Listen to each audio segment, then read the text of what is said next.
And I'm delighted to welcome this fabulous panel from ANZ Worldline Payment Solutions and McDonald and Carl Walsh to the stage, and to moderate it, a woman who tells me about the world and the nation all the time on a regular basis, Juanita Phillips from the ABC. Put your hands together, welcome them all. Thanks, guys.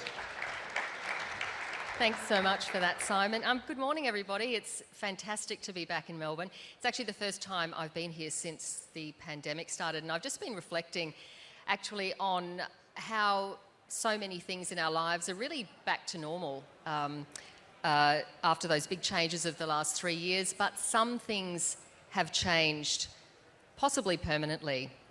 And one of the big changes to have come out of the pandemic is the way that we pay for things. So, I mean, I don't know about you, but personally, I don't carry cash in a wallet anymore. You know, I've got my smartwatch and my phone, and that's really how we conduct commerce these days. So there's been this massive acceleration in digital payments worldwide, and huge potential for even more growth in this area.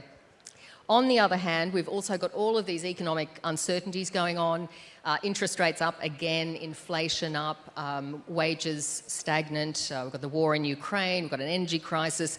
So all of these different factors affecting consumers and businesses. So it is in this unusual and uncertain environment that a new payments company has launched in Australia, ANZ Worldline. As you can tell from the name, that is a partnership between one of our big four banks and the global payments leader Worldline. It's the new kid on the block. We're going to find out a bit more about it today, as well as chat more generally about the payments market, both locally and internationally. Joining me now is Anne McDonald. She is the Chief Market Officer for ANZ Worldline Payment Solutions, and Carl Walsh, the Chief Finance Officer. Welcome to you both. Thank you. Thank you. Carl, I'm going to start with you. I want to get my head around what ANZ Worldline actually is. Now, it's not a bank and it's not a startup. How do you explain the company to someone new? Sure. And this reminds me of going to Mass when I was young at home, where nobody sits up the front and everybody sits down the back. But anyway, the Catholics in the room will understand. So ANZ Worldline is effectively a merchant acquiring business. We have over 60,000 merchants now in Australia as we speak. We effectively enable those merchants to accept payments at point of sale and online. We serve really three segments: large enterprise, enterprise and SMB across the country. And effectively we charge those merchants, merchant service fee and terminal fee, and we provide services in store, but also for all their online business and all the backup support that they need to accept those payments and to do that, in a synchronized fashion. So in terms of what we are structurally, because I think people might be interested in that, because is that effectively we're a partnership. So Worldline has the majority share of 51%, and you can work out ANZ's share. And it is a partnership, and it's a very important partnership, which we'll talk a bit further as to why that's important. And in terms of why we're doing it and what it really represents on the ground, is we're combining that great merchant base that ANZ has, the fantastic and talented people that ANZ has, with Worldline's experience and expertise, new products, platform, and of course a lot of talented people coming from Europe, some of whom are in the room to help us out. Okay, well, Worldline is Europe's #1 payments acquirer, so obviously it's a very different market over there. So why launch in Australia, and why Melbourne as your base? Yeah, well, just in terms of the size, maybe to touch on that, so I'd said we'd over 60,000 merchants, which, and I checked this with Anne, it's about 16% of market share, so that's pretty relevant and pretty important. And I think it's also important to say we want to put merchant acquiring, into focus, whereas in some organizations it can often be maybe lower down the areas of focus. So locally, we're a major player already, which is tremendous. And in terms of where Australia sits, and I think this is very important, Australia is about 5% of the group revenue and about 7% of merchant services revenue, which is the biggest division of Worldline, just to put it into perspective. In terms of Worldline globally, and just to add to that, in terms of scale as well, by the end of the year, the calendar year, we'll have over 300 FTE in our business, which is a tremendous boost for the economy. And we'll have over 100 FTE in the support business, which is based in Australia, supporting that. So, we're very proud of that growth. In terms of Worldline as a global player, it's the number one acquirer in Europe. Revenues last year, just to give you an idea, were 3.7 billion euro. It's been around for 45 years, not 45,000. It's got 20,000 employees worldwide and serves about 1.1 million merchants in Europe. So it's a big business. It really matters. And it's got a lot of size and scale in terms of its investment in tech all around the world. Now, you did also ask me, why Melbourne in Australia? Would you want me to go to that one? Yeah, just quickly. I mean, what a fabulous city, I have to say. So good. Good choice. Yeah, well, look, in terms of Melbourne, it's pretty obvious. ANZ's HQ is in Melbourne. And the ANZ staff that have joined us and that were part of the original business are obviously predominantly in Melbourne. So there are obvious reasons. Melbourne is an emerging FinTech hub. It's incredible the growth in the FinTech industry here, as we see in these rooms today. But also I have to mention, and I know at least one representative is here, we've had tremendous support from the Victorian Government, enthusiastic and genuine support in terms of their digital jobs program, their various analytics hubs in the north and west, and the introductions they've given us to the Commonwealth Government to help us get people into the country, legally of course. In terms of Australia is a very sizable,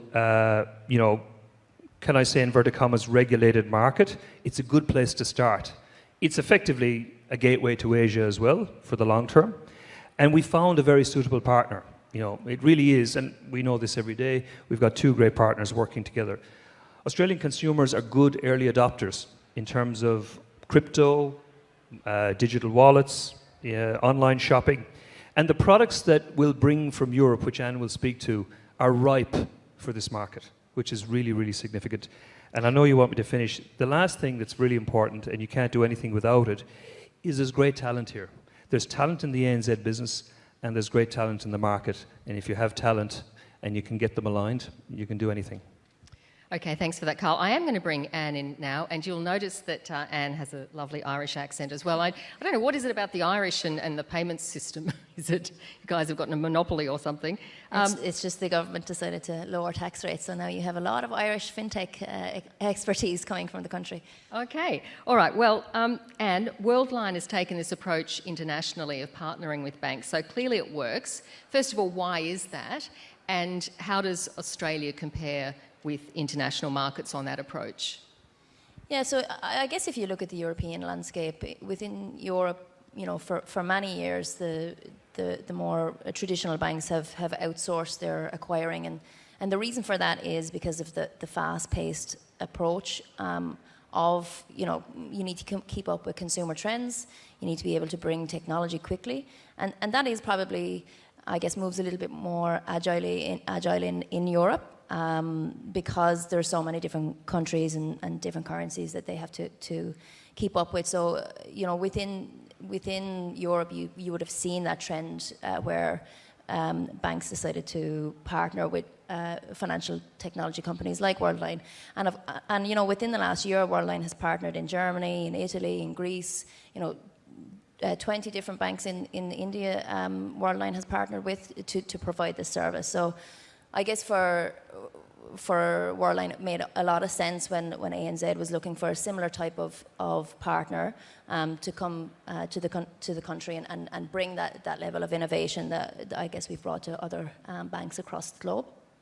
Okay, I'm not sure who wants to take this question, but what have you learnt from the European experience that you'll bring to Australia? I'm happy to kick off, but I'll be brief, Anne. I think, allied to what Anne has said, in all those countries, you learn a lot. When you're in partnership, it's a bit like marriage. There's peaks and troughs, and there's the good, the bad, and the ugly. Well, in most marriages, I think there are. And you get that. And they've learned, Worldline has learned a lot through that. And so in the negotiation process and in how we've commenced and how we're progressing, they're applying all those learnings. But I think significantly in terms of how they've built platforms, how they've migrated customers onto those Worldline platforms, in terms of how they've launched products, from those platforms, and how they've dealt with, customer segmentation and customer behavior in very large and sophisticated markets across Western Europe and now in Eastern Europe and, of course, Scandinavia. I think there's massive learnings that we will garner from that.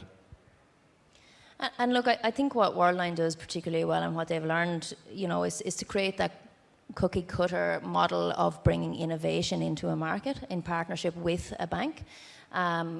I guess Worldline invests 250 million euros a year in innovation, and for Australia, there's a further 22 million being invested to localise the European platform for the Australian market, which will be rolled out from September this year all the way out through to the end of next year. So I think that's an important learning as well, to really create that cookie cutter model approach and really stick to it and make sure that you really bring the innovation to market. With that focus on innovation, what can Australian merchants expect from this new company? Well, look, there's a lot of exciting things coming to market, and it is kind of in line with some of the trends that we're seeing across the industry with COVID, I guess, happening, and the kind of fast forward button that pressed on the convergence of different channels, such as bringing together e-com and mobile experiences, and really bringing that convenience to people and consumers. It really did make merchants sit back and think about what they needed to do to be able to compete and service their customers in a different way. So some of the things, I guess, that we will be able to look forward to is the mobile tap solution that Worldline will be bringing. We will be piloting from later this month. So that's basically turning an Android device into a terminal and allowing not only small customers but also large customers take payments via an Android-enabled device. So that's pretty exciting, and I think it will change how merchants leverage mobile capability to really bring payments to market. And the other one that's pretty cool, and we'll talk probably a little bit later, is the metaverse. So I think Carl mentioned that we are lucky to have a few people down from Europe that have actually moved from Europe, from Worldline Europe, down to Australia. And we have somebody in the audience today who's come down from Europe and has led a lot of our crypto and metaverse teams in Europe, who's also looking at doing that for us down here within the product team. So we have this month our Naked Life company that we're bringing, a merchant of ours that we're bringing into the metaverse. The metaverse being the next generation of the internet, and allowing people to immerse themselves in virtual reality and have a shopping experience in virtual reality. So we're setting up this merchant within the metaverse to allow them to have kind of a play and learn on how to evolve in that environment, and how to bring that shopping experience and to reach all of those customers in the metaverse that perhaps they have not reached previously.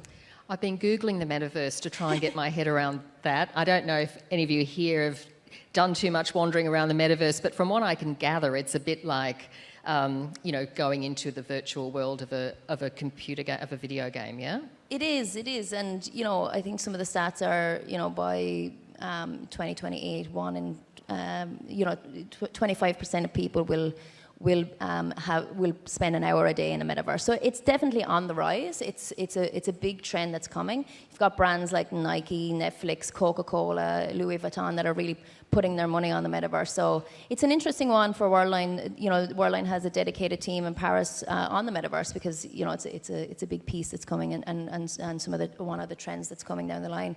So it's important for us to be aware of that, and to try and bring our merchants on the journey as well, and give them an opportunity to play and learn as we play and learn in that environment. Yeah, and as well as the merchants, it's obviously a lot to do with consumer behaviour, and that has really changed over the past 3 years as a result of COVID. I mean, it's really supercharged this whole new world where contactless payment and that sort of thing. And this is your kind of area. Give us an idea of how things have changed because of COVID in the way that people live, work and shop, and how that impacts on your business.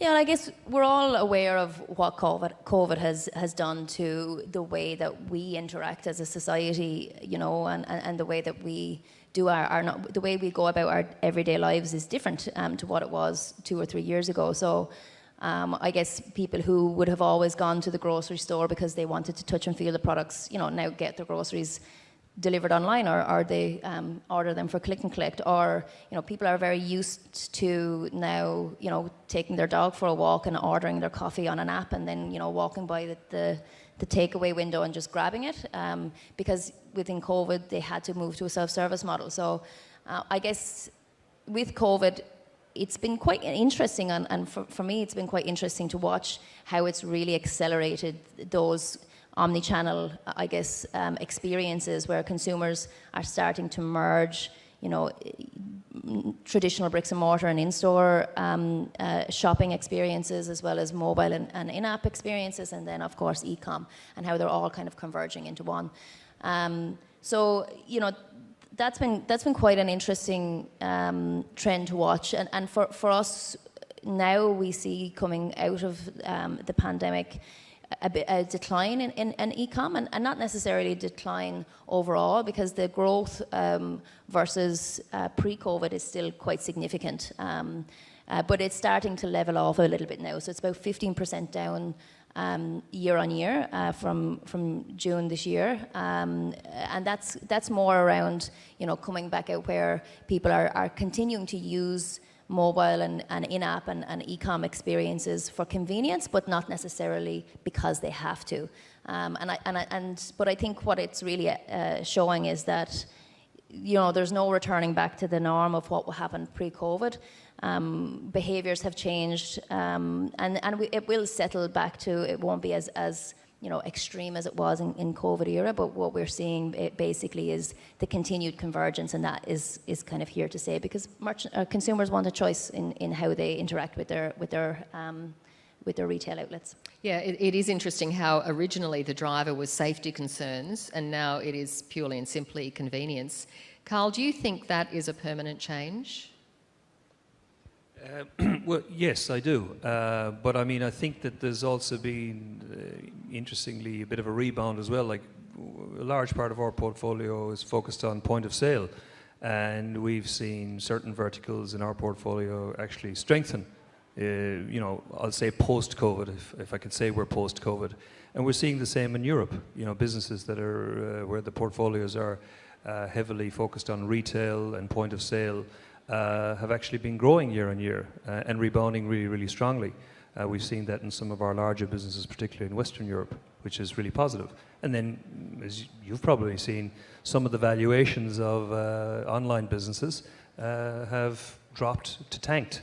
So, you know, these things do come in cycles, but I think in terms of behavior, consumer behavior and merchant behavior, we are seeing a permanent change for sure. Okay, I want to move on to you know, the other side of the coin, which is the economy. Worldwide, facing all sorts of headwinds, particularly bad in Europe and the UK, especially with very high inflation and the energy crisis, the war in Ukraine. Here in Australia, of course, we've just had another interest rate rise. You know, we've got worker shortages. The list goes on. Carl, how does all of this affect the digital payments market, and are we in a better position here to weather the storm than Europe? Yeah, well, if I knew the answer to that question, I wouldn't be in this job. I'd be probably day trader. But more seriously, you know, it's interesting in terms of the macroeconomic impact this year. So what we're seeing, as I just said earlier, is actually a lot of our Western European businesses flying year on year. You know, the rebound post-COVID, the particular verticals they're in, because last year was so poor, obviously the growth rates are some of them extraordinary. But what we are beginning to see now as we head into H2, where we're right in H2, second half, is that inflation and higher energy prices and costs are really biting. So when you look at the forecast to the end of the year and into the following year, you can see that impacting already. So that's really, really challenging, and we wouldn't be alone in that. And the UK, well, it's a particular basket case because they've exited Europe, but they'll need to sort that out themselves. In terms of Australia, Australia is interesting. Look, do I think that it can weather the storm better than Europe? I think so. Only primarily based on one thing. An example is having gone through the GFC here. Australia did better, a lot better than a lot of European countries and the US, obviously, because the fundamentals were pretty strong. None of the banks were doing anything too crazy or weird, in terms of products and activity, although one or two might have been. And the federal government responded, probably split in the room whether that people agreed with that, but they did, and they responded quickly, and it worked. In terms of currently, I think that inflation is projected to be much lower here next year than in Europe, and I actually believe that it will be lower, but that wouldn't be that hard because European inflation will be more than double digit. But I think the fact of the matter is that continuing interest rate rises, and everybody knows this in the room, and energy costs going up are going to bite, and they're going to bite, in the last quarter, and they're going to bite in 2023. So I think that the federal government actually is going to have to play a prominent role here, like it did back in 2008, to support consumers and to support businesses. Whether people are like it or not, I think they're going to have to. And I want to ask you about, I know it's a guessing game, how a consumer is going to behave over the next 12 months, but those points that Carl raises are really interesting, that there are sort of conflicting signals coming. Your business relies on people spending money, and at this point they still are. And then you've got other data which shows that confidence is going down. The property market, amazingly, seems to be still holding up. There's not been a widespread crash. Speculate a bit for us. How do you think consumers are going to respond over the next 12 months? Well, I guess your point that we know that consumers have been spending, I guess looking at the data, consumer spending has, within the household has increased 10% year on year, and that's the 16th consecutive month where it has had increases. So that's pretty, that's pretty interesting information and good for us, I guess, from that perspective. To your point on the consumer confidence, obviously with the interest rate rises, there is an interesting conversation around consumer confidence, and it's something that we talk about a lot as well coming into the Christmas period, like how will it weather the storm? I think there is, from my perspective, I think there is probably money still within households because of the COVID era and because people didn't travel and because of the, economic impacts that have happened over the past couple of years. And I think that will benefit going into the next few months. I do feel people will be a little bit more conservative than what they would have been, but in my opinion at least, I don't think it will have that much of a material impact on the overall spend. I guess that's my view, but perhaps you have a different one. People have still got a bit of that buffer of COVID savings, right? So that may well carry them through the interest rate rises. I guess that's what you're hoping will happen too. But Carl, what about the merchants who are using the digital payment systems? What are the challenges facing them? Yeah, well, I mean, across our portfolio and across all our segments, I mean, they're suffering the challenges that people are reading about and people in this room are actually facing themselves. So talent shortages is a massive issue. A third of our portfolio are facing an issue in terms of finding the right staff at the right time. Inflationary pressures, which we discussed, are hitting them in all sorts of ways. And we're even seeing this as a business when our vendors and suppliers come and speak to us, and when we look at what we've got to project for next year. So we feel that as well as our merchants. Supply chain disruption, over 41% of our portfolios is got some sort of a challenge there. And that's been going for nigh on 3 years now. And it's affecting people dramatically still. And I would add a few other things, and I think that absenteeism to a degree, and maybe lower productivity. I don't want to sound like some sort of right-wing politician, but I think all those things are to some degree impacting merchants as well in the mix. And I think the thing to touch on what Anne was saying as well, they are worried about consumer spending actually dropping off. They're very worried about that in H2 and into 2023. And I think our more, maybe off the macro, I think our more sophisticated customers are actually, because they're under pressure and there's lots of different challenges, they're really interested in solutions, not just relationship and price. We saw at the Jobs and Skills Summit last week a rise in skilled migration. Do you think that will help the merchants with that worker shortage? Yeah, absolutely. The sooner the better.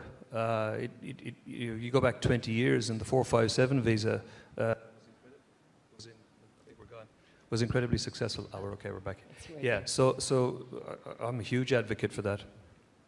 Okay, now Anne, this is something I want you to know about Anne. She's been working in this space for 20 years, and I'm fascinated by this because I was trying to think of what was the payments technology that we had 20 years ago, and all I can think of is that the old manual credit card machines.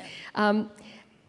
I want to talk to you now about opportunities in this challenging time, and a lot of it is going to be about innovation and technology. How much has technology changed in your time in the industry, and what do you think the opportunities are now in your sector? Well, look, I guess when I started in payments, chip was just being rolled out to terminals, so you didn't have to enter chip and PIN. It didn't exist at the time, and they were just rolling it out. And e-com was the kind of Apple still of everybody's eye, and everybody was like, this is the new bricks and mortar, and it's going to replace everything that there is. All in store is doomed, and obviously that didn't necessarily happen. I think, like I mentioned earlier, what really has happened is you see the strength of bricks and mortar really maintain, but really being bolstered by e-com and in-app experiences. And some of the other things, I guess, that's really changed in that time is around the protection for consumers and also the protection around data. So PCI compliance also was just being born when I started in payments, and of course that's the security standards for somebody who's not a payments person. But everybody else surely will know PCI compliance in this room. So obviously that's come out and put a lot of protection in, and then you've got all of the various different data standards that have been rolled out, which gives a lot of consumer protection, and that goes right through to, I guess, authentication as well around the chip obviously and PIN, but then also coming into 3D Secure and version 2 and how people authenticate and manage that security and data in these different environments. And I guess that you continue to see trends of new technologies coming, and it's always driven by consumer behaviour, right? So all of those things that I just spoke about are all driven by consumer behaviour, and we continue to see that, right? So I spoke about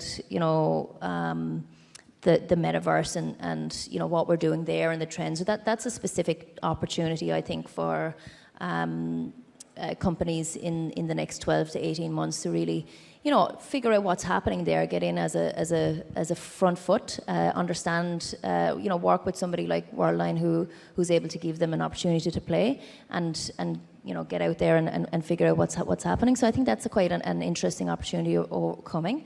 The other one, I guess, that I would be remiss to talk about and something that's been developing particularly over many years is open banking or account-to-account payments. And you see in Europe when SEPA was brought to market there's been quite a considerable shift around how to do payments and manage that within the European landscape. I think is it fully buttoned up within Australia, and is there a lot more maturity to be brought there until we're fully ready as a country to embrace account-to-account payments? In my opinion, I think so. But it's definitely something that's coming in the next 12 to 18 months, and I think it's going to be a very interesting disruptor in our market, in the industry that we're in, and certainly for us as payments companies, but also for merchants and consumers. Carl, do you want to talk about any of the cutting-edge technologies that we can expect over the next few years? Maybe you can even tell us a little bit more about the metaverse, like how do we buy a pair of running shoes? I think Anne would be much better placed actually to speak about the technology, so I'll hand it to her. You'll leave it to her. Well, all right. So Anne, I just briefly, because I'm interested in this, explain how the metaverse works for a consumer. If I want to buy a pair of running shoes from Nike, what's the experience like? Yeah, well, I guess if we go back to what Worldline is doing, it's probably similar to what Nike is doing. Worldline has opened up a showroom and soon to be shopping mall, because we found across the globe so much interest from our merchants in participating. And so once a month we bring a merchant on to kind of showcase them in our virtual room, where they can put up products in the metaverse, and then people who are in Decentraland can visit the Worldline showroom, similar to like a Nike room, and then they can try the different products. They can within the immersive experience in the virtual reality, and then they can purchase them. Now, depending on where you are in the country, in the world, in Switzerland with Worldline, you can pay for that with cryptocurrency, and you can also pay with normal fiat currency. Within Australia, it'll be normal fiat currency right now, as we haven't yet moved into that crypto side. But that's basically it's an immersive, I guess, e-commerce experience. How long before cryptocurrencies become mainstream, do you think, here in Australia? I think it's quite an interesting one, and I think it's definitely one that we need to be mindful of. So looking at some statistics, 55% of merchants and consumers in Australia want to be able to use cryptocurrency to buy goods and services. And Australia is actually ranked 4th out of 26 countries for interest in crypto. So I think it's definitely one that we need to be able to look at how do we enable our merchants to take cryptocurrency, and that's something that we've done in Switzerland, and the guys here are part of the team of enabling that in Switzerland, where they enabled 85,000 merchants across Switzerland to accept cryptocurrency. So I think that's quite an interesting one for us to look at, and something that we'll be looking at within, ensuring we have the proper regulatory framework to support it. Okay, now Simon has given me the big wind-up. Thank you, Simon. So unfortunately, we're going to have to wrap it up soon, but I do want to get some final thoughts from both of you. Carl, what are your priorities for ANZ Worldline? Yeah, so, number one is finish recruiting, to finish our target operating model this year. Really, really important, particularly for the new year. Move to the new platform, as Anne mentioned earlier, is absolutely vital. And launch the new products. And if we do those three, when we do those three things, not if, when we do those three things, we're going to retain customers, which is a lot easier than getting new ones, and very profitable. It's a bit old-fashioned, but it's true. It'll drive double-digit growth and magnificent free cash flow, which will keep everybody happy in Paris. Okay, thanks, Carl. And your top 3 priorities? So similar to Carl, I guess, but looking at it more from a market and consumer perspective, I guess number one is definitely to bring the innovation in the Worldline platform to Australia, and we're starting to pilot that in September with commercial launch in March. The second one is our customers, as it has to be. We've got big customers and small customers, and 62,000 of them, in fact, and bringing all of that innovation to those customers is going to be actually very exciting for us, and I think, quite a treat over the course, something that is definitely new in my 20-year career. And the third one, which is probably extremely important, I guess we've spoken a lot about partnerships. It's important for us as a payments company to realise that we're not alone in the ecosystem. To realise the consumer innovation that for our merchants that we want to. There are partners that sit, behind and in front of the payments that we facilitate. And so what we really want to go out to market with is a partnership approach, where we bring those partners along on the journey with us in that ecosystem, and see what we can deliver for our merchants. Anne and Carl, it's been great to talk to you today. I wish you all the best with the new venture, and might run into you in the metaverse one day shopping for shoes. Maybe. Please thank our panellists, Anne and Carl from ANZ Worldline.